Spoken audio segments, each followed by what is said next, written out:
Donald Trump also sent a message to Kamala Harris supporters and those who did not vote for him. This is what he said during that interview. What do you want to say to Americans who didn't support you in this campaign? I'm going to treat you every bit as well as I have treated the greatest MAGA supporters. There's never been anything like MAGA in the history of this country. These people are so dedicated to making America great again. It's very simple. And I'm going to treat them just the same as I treat MAGA. We're going to treat everybody good. We want success for our country. We want safety for our country. Alex, he loves his MAGA, but he also said that he won't take revenge against his foes.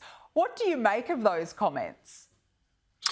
Well, I believe him. And whether you voted for Donald Trump or not, once the gas prices go down and people are able to afford groceries again and people can have a better lifestyle, that affects everybody, whether you voted for Donald Trump or not. So I believe him 100%. And Donald Trump doesn't have to go after his enemies. He just needs to put in a cabinet that will actually do the due diligence work that the leftists wouldn't do, that Kamala Harris wouldn't do, and Joe Biden wouldn't do. So I don't think it's a vengeful motivation for Donald Trump. I think it's just trying to make this country great again, and I believe it when he says that. I completely agree. You can tell he is solely focused on making America great again and just getting down to business. Good on him. Now, Donald Trump's handshake with French President Emmanuel Macron at their meeting in Paris at the weekend, it's really been, I've got to say, the talk of social media. Have a look at this.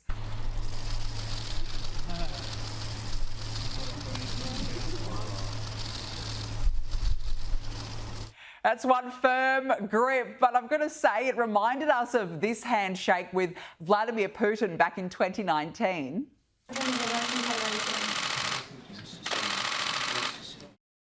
He pulled him in there, Alex. But I've got to say, Trump's a strong businessman. People say he is dominating world leaders. But after America's weak leadership, is this what they need to do to gain respect on the global stage again? 100%. And Donald Trump wrote the New York Times bestseller, Art of the Deal. So he knows when you go into a business meeting, you got to show some dominance and you got to shake a man's hand hard. And, I love those memes of Macron's hand all dismangled. They show the fake x-rays where his hand looks like he's broken. So, yes, we need a strong president. Joe Biden can't even squeeze a lemon if he wanted it in his iced tea. So, yes, thank the Lord that we have a president that's dominant, that's going to go in there and assert his dominance in these meetings and help America on the world stage. Can I ask you, do you think that this is a deliberate strategy by Donald Trump? Do you think he deliberately really grips on to hands? Is that his message, that is a message he's trying to send? Oh, 100%. I mean, if you see it, even the impersonators, he always grabs the handshake and brings them in. Because here in America, and I'm sure other countries, when you're a young man, you have to learn to respect another person is to shake their hand. So to have a dominant handshake like that, that's not an accident. He's not just doing that to be funny. He's doing that to assert his dominance. And Donald Trump's one of the most dominant human beings on planet Earth. So he knows what he's doing. Yeah, well, I look forward to another few years of him shaking hands all around the world. It's absolutely fantastic. Now, we've got to talk about Jill Biden, aka Dr. Jill. I think that this is more proof that she did indeed vote for Donald Trump at the election because the two were spotted enjoying a chat in France over the weekend. They looked very happy together. But in true Trump fashion, he's now taken to Truth Social to promote his new Trump perfumes and colognes. And what a photo that is. Firstly, what do you think about this exchange, Alex? Well, let me just tell you this. As a person that's met Donald Trump, he does have an aura that is positive. He makes you happy. So I think that's just her natural reaction when she sees Donald Trump. But on top of that, you're right. They don't like that Kamala Harris basically staged a coup to make her husband step down from running for president. So there's bad blood between Jill Biden and Kamala Harris, 100%. So she's happy that Donald Trump won. Joe Biden wants to go down as his legacy being the only person who beat Donald Trump. So, yes, Jill does not like Kamala, and she does like Donald Trump, whether she admits it or not. Well, that's what I was about to show you. Have a look at that interaction versus this interaction with Dr. Jill and Kamala. You can see there that Dr. Jill even refused to look at Kamala Harris. Alex, there's a rift here, surely. I mean, this is pretty bad, right? Well, and not only that, but if you really look at that video, it's also Doug Imhoff in that video, and he's accused of, assaulting women. So I don't think she likes Doug either. So I don't blame her for having that negative facial expression. She doesn't like either of them. And I think she has the right opinion, having that opinion. Yeah, I completely agree. Now, let's talk about the public sector, because they seem like they're in shambles at the moment. They're scrubbing their Facebook and X accounts for any negative posts about Donald Trump amid fears of a purge. But this particular part's hilarious. Some, including at least one prominent official who testified in Trump's first impeachment inquiry, are weighing putting in their retirement papers, Alex. What do you make of all this sudden panic?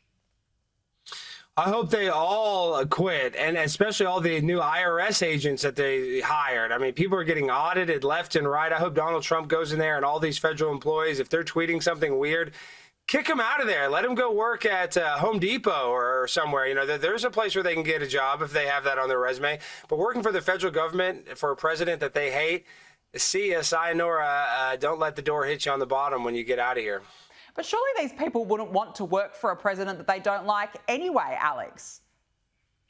Well, you're right, but these people are just basically indentured servants. They don't have anywhere else to go. They've been there so long, they're just gonna just keep their job any way possible. But I hope Donald Trump smokes them all out. We just don't need federal employees that are going to go after American citizens for, a small number of tax issues. It's just, I don't like any of the federal employees that don't like Donald Trump because they don't like America. No, you're spot on. They're certainly not MAGA supporters, that's for sure. Now, I want to unpack what's going on at the moment with Pete Hegseth. Donald Trump's allies are expected to ramp up criticisms against Republican Iowa Senator Joni Ernst as she stalls on offering support to Pete Hegseth. Of course, he is Donald Trump's Secretary of Defense pick. Firstly, what's going on here? Explain the situation to us. Well, they're really worried about Pete. They try to claim that he's just a inexperienced Fox News host, which is not the case at all. He's a veteran, and they're worried because he's going to go after a lot of this trans ideology and woke ideology that's currently in the military. This isn't a conservative viewpoint, but I'm actually not against transgenders in the military. If they want to go fight for a country, that's fine, but they shouldn't be in charge of the military. They should be in their own division or something. So they're worried about that. They're worried about all the transgenders and all the people with gender dysphoria getting kicked out. So I love Pete. I can't wait for him to get in there and really shake things up. That's why they're scared. And I've got to say, he even said the other day, Pete made really strong comments. He said, in the end, I'm not here. I don't need to answer to anyone. I don't answer to the media. The person who I answer to is Donald Trump. And I thought that was a really fair and measured comment. Do you think that the media, particularly the left-wing media, are now deliberately going after him?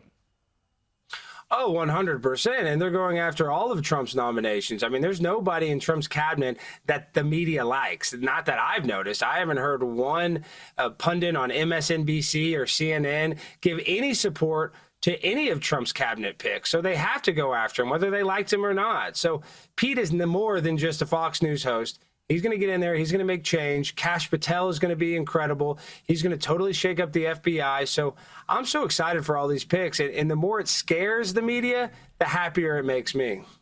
And just a point that you touched on before, at the same time, a conservative research group has compiled a list of woke senior officers they want him to sack should he be confirmed, which it says are excessively focused on diversity, equity and inclusion and other similar left-wing initiatives. Is this why they're so scared of him, do you think? 100%. And our military should be a meritocracy. You should be appointed for positions and earn your position on being excellent. But instead, we have this DEI program that just picks people by their race and by their gender or by their non-binary or by their transgender. And so when you do that, when you elevate people based on checks because of their race, that's racist. So he's going to shake things up and he's going to put the best people in charge. And I can't wait. And I think America's safety is going to increase exponentially once he gets in there. Yeah, I agree. Enough of the DEI picks. It's just getting absolutely out of control. Now, Alex, look, we love your passion, of course, on this show, but we especially love your very bold display of passion for America on board Frontier Airlines. Check this out. We're on the flight. Some people don't like the hat. This guy doesn't like the hat, but guys, I put Pip on a blend. You know, we love Donald Trump here. Future 47th, and don't forget, he's the 45th president. Let's go. There it is. You put the hat on for us, especially. I mean, you're iconic. What can I say? Firstly, what was the reaction on board that airline to this?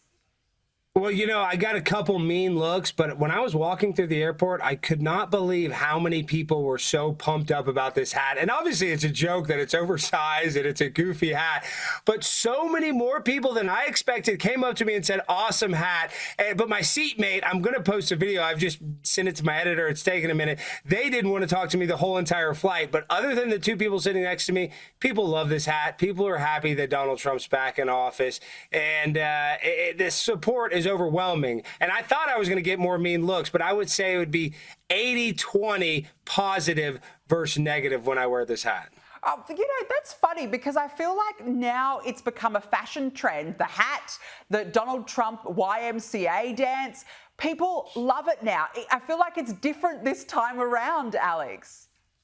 No, you're exactly right, because in 2016, people were scared to support Donald Trump. And then after what happened in 2020, more people started to wake up. And now people are done worrying about being politically correct all the time. They're done worrying about what their coworkers think. They're happy that Donald Trump is in office. They're happy that gas prices are going to go down. They're happy that the border is not going to just be, more holes in Swiss cheese. People are happy that Donald Trump is going to make America great again. And it's obvious because they showed up at the election. Donald Trump won overwhelmingly, and nobody predicted that. Nobody in the mainstream media, at least. No, exactly. Are you going to sell those hats? What are you doing with them? I should. This hat is $90, and I think after I wore this, believe it or not, the company that was making it, I think they got a cease and desist, and now Donald Trump is the only one that's allowed to sell this hat. So, yes, this hat, I think I might have started a trend, but you're going to see every American, not everyone, but a lot of Americans wearing this hat very soon. We need them here in Australia. Import them over here, please. Alex Stein, you're amazing. Thank you so much for joining me. Thank you for having me. Always a pleasure.